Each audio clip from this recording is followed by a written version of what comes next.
महाशिवरात्रि नजिकै आउँदैछ। महाशिवरात्रिको लागि यस्तो प्रकारको इमेजहरू क्रिएट गरेर तपाईँ विभिन्न प्रकारका सोशल मिडियाहरूमा अपलोड गर्न चाहनुहुन्छ होला। आज म तपाईँलाई यस्तो प्रकारको महाशिवरात्रि इमेजहरू क्रिएट गर्न सिकाउने छु। मैले चाहिँ यसमा 3वटा प्रम्प्ट दिनेछु। लास्टको प्रम्प्ट चाहिँ मेरो एकदमै फेभरेट रहेको छ। यदि तपाईँ पनि यस्तो प्रकारको इमेजहरू क्रिएट गर्न चाहनुहुन्छ भने यो भिडियोलाई अन्तिमसम्म हेर्नुहोला। अब तपाईले यहाँ मेरो मोबाइलको स्क्रिन देख्न सक्नुहुन्छ। यस्तो प्रकारको इमेजहरू क्रिएट गर्नको लागि फर्स्टमा तपाईले बिङ एप्लिकेसनलाई ओपन गर्नु होला। मैले चाहिँ बिङ एप्लिकेसनलाई कसरी डाउनलोड गर्ने, यसको अकाउन्ट चाहिँ कसरी क्रिएट गर्ने भनेर अलरेडी भिडियो क्रिएट गरिसकेको छु। भिडियोको लिंक चाहिँ आई बटनमा अथवा डिस्क्रिप्सनमा राखिदिनेछु, त्यहाँ गएर हेर्नु होला। अब चाहिँ बिङ एप्लिकेसनलाई ओपन गरिसकेपछि तल साइडमा देख्न सक्नुहुन्छ एप्स भनेर देखाएको छ, यसमा क्लिक गर्नु होला। अब तपाईले यहाँ विभिन्न प्रकारका एआई टुल्सहरू देख्न सक्नुहुन्छ। अब तपाईले चाहिँ यहाँ इमेज क्रिएटरमा क्लिक गर्नु होला। त्यसपछि यहाँ चाहिँ एउटा खाली बक्स ओपन भएर आउँछ। यसमा चाहिँ हामीले प्रम्प्ट दिनुपर्ने हुन्छ। प्रम्प्ट अनुसार चाहिँ इमेजहरू क्रिएट भएर आउँछ। अब मैले चाहिँ फर्स्टको प्रम्प्ट चाहिँ यहाँ कपी गरेको छु। सिम्पली मैले यहाँ होल्ड गरेर यसमा चाहिँ पेस्ट गरिदिन्छु। 3वटा प्रम्प्ट चाहिँ मैले डिस्क्रिप्सनमा राखिदिनेछु, त्यहाँदेखि तपाईले कपी गर्नु होला। अब सिम्पली मैले यहाँ देख्न सक्नुहुन्छ तपाईले यहाँदेखि विभिन्न प्रकारका कुराहरू चेन्ज गर्न सक्नुहुन्छ।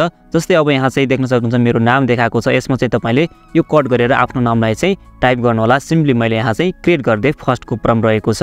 अब चाहिँ इमेज क्रिएटिङ भइरहेको छ। एकैछिनमा चाहिँ इमेजहरू क्रिएट भएर आउँछ। अब यहाँ देख्न सक्नुहुन्छ तपाईले यस्तो प्रकारको महाशिवरात्रि इमेजहरू क्रिएट भएर आइसकेको छ। अब चाहिँ मैले यहाँ थर्डको इमेजमा क्लिक गरेँ। यहाँ चाहिँ यो इमेज चाहिँ एकदमै राम्रो इमेज क्रिएट भएर आएको छ। यहाँ देख्न सक्नुहुन्छ महाशिवरात्रिको लागि एकदमै राम्रो इमेज क्रिएट भएर आइसकेको छ। अब चाहिँ यो इमेजलाई डाउनलोड गर्नको लागि तल साइडमा देख्न सक्नुहुन्छ यहाँ 3 डट, यसमा चाहिँ क्लिक गर्नु होला। त्यसपछि डाउनलोडको अप्सन आउँछ, यसमा क्लिक गरेर तपाईले डाउनलोड गर्नु होला। अब चाहिँ मैले यहाँ सेकेन्ड प्रम्प्ट चाहिँ यहाँ पेस्ट गरिदिन्छु। सिम्पली यसलाई चाहिँ सिलेक्ट गरेर मैले यसलाई चाहिँ कट गरिदिन्छु। यहाँदेखि यसमा चाहिँ होल्ड गरेँ मैले, त्यसपछि सिम्पली पेस्ट गरिदिन्छु।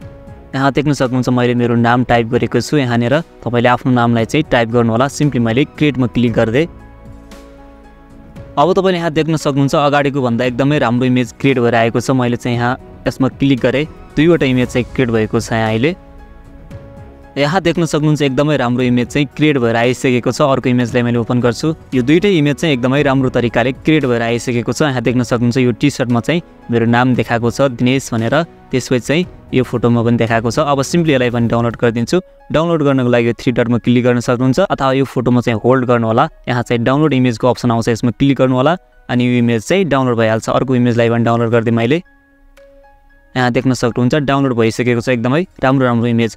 अब चाहिँ मेरो फेभरेट प्रम्प्ट चाहिँ रहेको छ। फेभरेट प्रम्प्टलाई चाहिँ मैले पेस्ट गर्छु। यसलाई फेरि मैले सिलेक्ट अल गरेर यसलाई चाहिँ मैले कट गरिदिन्छु। मैले चाहिँ मेरो फेभरेट प्रम्प्टलाई चाहिँ मैले पेस्ट गर्छु। यहाँ देख्न सक्नुहुन्छ होल्ड गरेर मैले पेस्ट गरिदिएँ। अब यहाँ देख्न सक्नुहुन्छ यो मेरो फेभरेट प्रम्प्ट चाहिँ पेस्ट भइसकेको छ। यहाँ चाहिँ मेरो नाम दिनेश सिंह भनेर यहाँ टाइप गरेको छु। अब सिम्पली मैले क्रिएटको बटनमा क्लिक गरिदिन्छु। अब यहाँ देख्न सक्नुहुन्छ एकदमै पर्फेक्ट तरिकाले एकदमै राम्रो इमेज क्रिएट भएर आइसकेको छ। यहाँ देख्न सक्नुहुन्छ एकदमै बेस्ट इमेज चाहिँ क्रिएट भएर आइसकेको छ। मैले अर्को इमेजलाई चाहिँ ओपन गरेँ। यहाँ देख्न सक्नुहुन्छ तपाईले पनि यस्तो प्रकारको इमेज सजिलैसँग क्रिएट गर्न सक्नुहुन्छ यो प्रम्प्टलाई चाहिँ पेस्ट गरेर। अब मैले अर्को इमेजलाई हेर्छु। यहाँ देख्न सक्नुहुन्छ एकदमै राम्रो राम्रो इमेजहरू क्रिएट भएर आउँछ। 4वटा इमेजहरू क्रिएट भएर आउँछ। यहाँ देख्न सक्नुहुन्छ यो सम्पूर्ण इमेजहरूलाई मैले चाहिँ डाउनलोड गरिदिन्छु। यहाँ चाहिँ होल्ड गरेर यसलाई पनि डाउनलोड गर्दै मैले। अब चाहिँ तपाईले गर्लको लागि पनि यस्तो प्रकारको इमेजहरू सजिलैसँग क्रिएट गर्न सक्नुहुन्छ। त्यसको लागि तपाईले यो प्रम्प्टमा चाहिँ केही चेन्जेसहरू गर्नुपर्ने हुन्छ। यहाँ देख्न सक्नुहुन्छ तपाईले यहाँनिर स्मार्ट बोय भनेर देखाएको छ। यहाँनिर मैले यसलाई चाहिँ कट गरिदिन्छु। यसको ठाउँमा मैले चाहिँ ब्युटिफुल गर्ल भनेर यहाँ चाहिँ टाइप गरिदिन्छु। यहाँ देख्न सक्नुहुन्छ ब्युटिफुल गर्ल भनेर मैले यहाँ चाहिँ टाइप गरिसकेको छु। सिम्पली अब तल साइडमा देख्न सक्नुहुन्छ एउटा गर्लको नाम चाहिँ लेखिदिन्छु मैले, रिया भनेर मैले टाइप गर्दै। त्यसपछि सिम्पली यहाँ चाहिँ क्रिएटको बटनमा क्लिक गरिदिन्छु। यहाँ देख्न सक्नुहुन्छ गर्लको लागि पनि एकदमै राम्रो राम्रो इमेजहरू क्रिएट भएर आइसकेको छ। यहाँ चाहिँ मैले यसलाई ओपन गरेँ। यहाँ देख्न सक्नुहुन्छ एकदमै पर्फेक्ट तरिकाले चाहिँ इमेजहरू क्रिएट भएर आएको छ।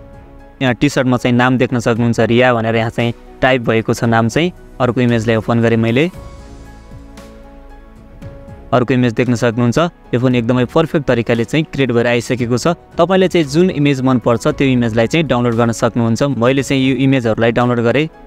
यसरी नै तपाईले महाशिवरात्रिको लागि यस्तो प्रकारको एकदमै राम्रो राम्रो इमेजहरू क्रिएट गर्न सक्नुहुन्छ। आई होप आजको भिडियो तपाईहरुलाई पक्कै पनि हेल्पफुल भयो होला, पक्कै पनि मन पर्यो होला। यदि भिडियो मन पर्यो एउटा लाइक गरिदिनु होला, एउटा कमेन्ट गरिदिनु होला। मेरो YouTube च्यानल दिनेश टेकलाई सब्स्क्राइब गरी साथै छेउमा रहेको बेल आइकनमा क्लिक गरेर नोटिफिकेसनलाई अन गरिदिनु होला। अर्को एउटा नयाँ टपिकको साथ म उपस्थित हुनेछु, तबसम्मको लागि बाइ बाइ।